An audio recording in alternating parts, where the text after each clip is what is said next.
Good afternoon. Today is Monday, the 28th of December 2020, and welcome to the CCSA's daily English language briefing. To start off first, yesterday on the 27th of December, it was the first ever International Day of Epidemic Preparedness, which resulted from a resolution co-sponsored by Thailand in the United Nations General Assembly, or UNGA, this year. This resolution aims to raise awareness of the importance of the prevention, preparedness, and partnerships against epidemics, as well as the need to be resilient and have a robust public health system. This stresses the importance of accurate information sharing, which is something that Thailand, as you know, has always emphasized in our cooperation with neighboring countries, Laos PDR, Myanmar, Cambodia, Malaysia, and also in the ASEAN family and beyond to effectively fight COVID. Another piece of good news from yesterday is that the Public Health Minister, Anutin Charnvirakul, visited Samut Sakhon province yesterday to boost the morale of the healthcare officials and to inspect the provincial stadium, which was turned into a field hospital, and the Central Shrimp Market, which is the epicenter in Samut Sakhon of the current new COVID outbreak in Thailand. And you have some images there on screen. Some uplifting photos of the medical team's fighting spirit and the field hospital, which is now ready to treat patients with symptoms of COVID-19. Health Minister Anutin was welcomed by the Myanmar workers in the area, actually, and a representative expressed appreciation to the medical team for taking care of them. So these images were shown by Dr. Tuisin as well in the briefing just now. Yesterday also, Thai authorities facilitated the Myanmar embassy's visit to Samut Sakhon province to give moral support to their nationals and to inspect their living conditions. And you have some images there, representative from the Myanmar embassy. We will continue to work closely with the Myanmar side in coordinating the medical checks and treatment of Myanmar nationals. So moving on to the general situation in Thailand today. For new confirmed cases today, we have 144, making the cumulative number of cases 6,285, with new recoveries to date 19, making the cumulative number of people recovered, went back home, discharged, 4,180. Some observations from the new cases. Of this number today, 144, 115 are from local transmission. From active case finding in Samut Sakhon, 14, while 15 were detected from the state quarantine system. Of course, there are now COVID cases in up to 44 provinces, including Samut Sakhon province. But particularly in Samut Sakhon, the number of migrant workers tested so far is 1,370. You may have seen in the news as well that an executive level official from the governor's office in Samut Sakhon was found to have been infected with COVID. The Health Ministry and the Samut Sakhon Provincial Governor's Office will be making a statement on this case later on this afternoon. This, of course, is a reflection of the dedication of the tireless dedication of the government officials involved, particularly in Samut Sakhon, which is the epicenter of this new wave that we have today. Talking about the provinces affected to date, there are 6 new provinces with confirmed cases.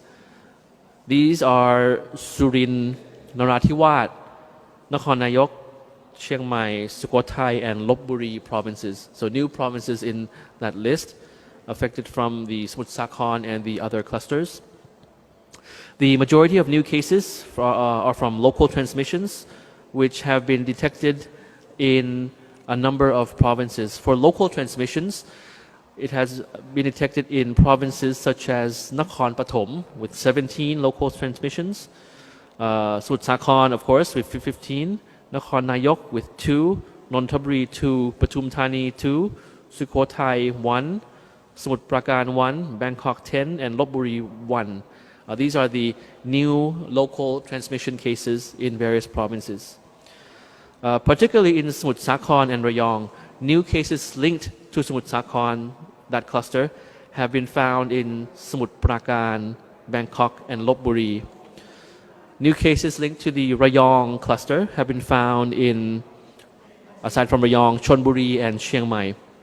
And 2 cases in Bangkok have travel history to crowded areas or are employed in sectors at risk.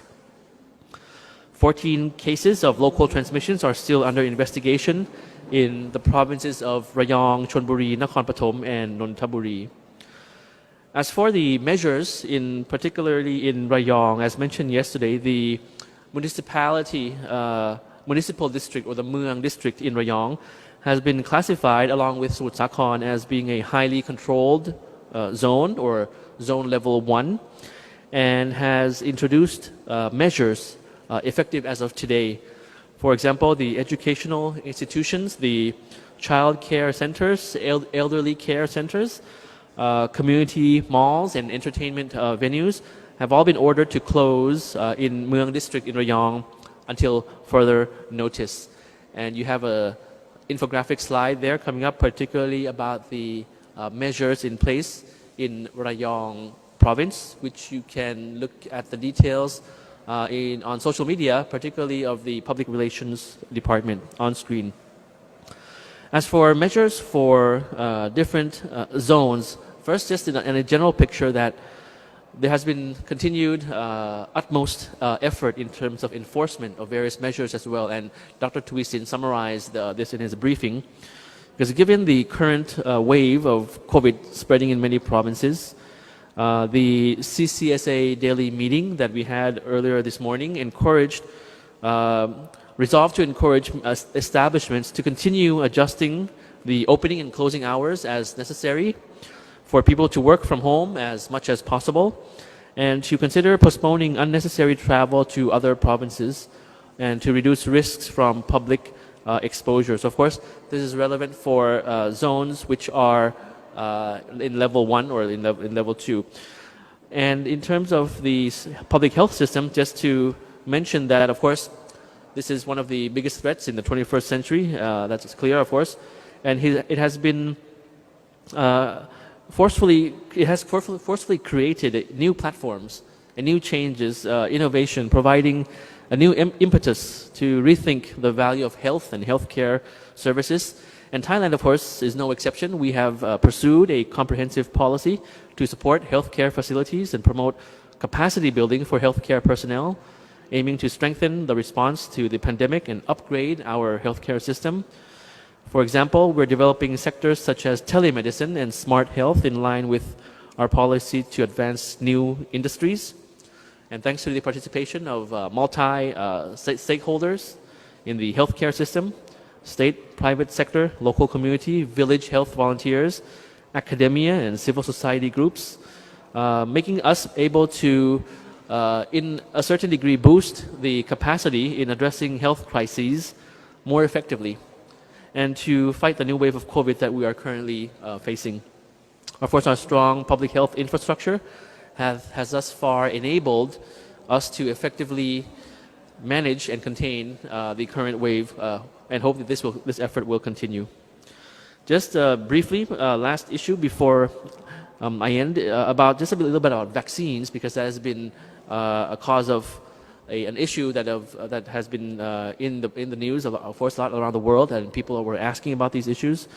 As vaccines, of course, are our best hope to stimulate recovery, Thailand has consistently, even up to now, been promoting a partnership on the research, manufacturing, and distribution of vaccines.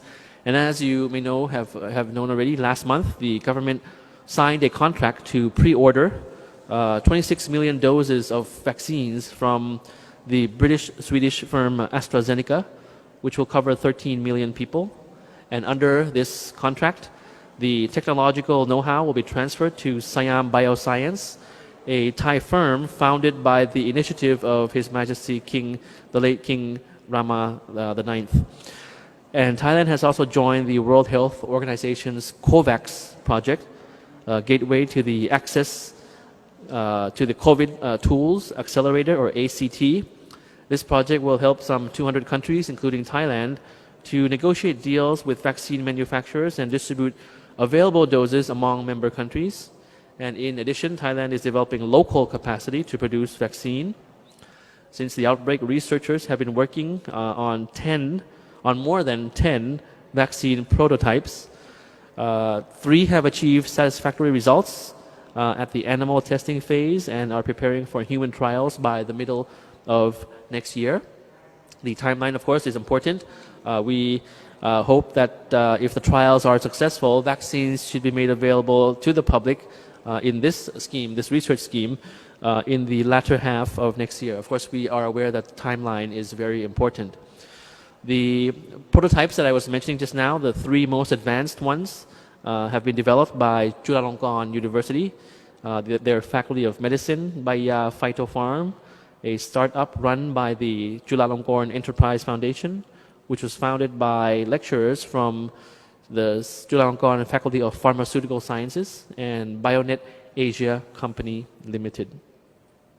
So just in summary, in closing, we stress the need for continued public cooperation by the various measures. If, and hopefully not, the situation becomes expanded, is expanded or uncontrollable in the future, of course, we would have to be compelled to adjust and reduce and introduce more stringent measures, which similar to what we have experienced in the early months of this year, in March and April of this year. But hopefully, with fingers crossed, that will not happen. Just to recap, DMHTT, distancing, mask wearing, hand washing, testing, meaning temperature checks, and Thai Chana, which means using the application platform when you visit public places. And you see that infographic on screen, DMHTT. Basic and easy precautionary measures that we can all use to protect ourselves and our community against COVID-19.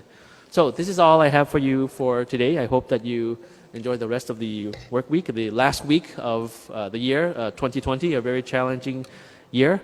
Wish that, of course, next year will be better for all of us, of course, around the world with all the measures and with the arrival, hopefully, of a vaccine for every country around the world. Thank you very much for your attention. Have a pleasant afternoon and see you tomorrow. สวัสดีครับ ครับขอบพระคุณนะครับท่านณัฐพานุ นพคุณรองอธิบดีกรมสารนิเทศและ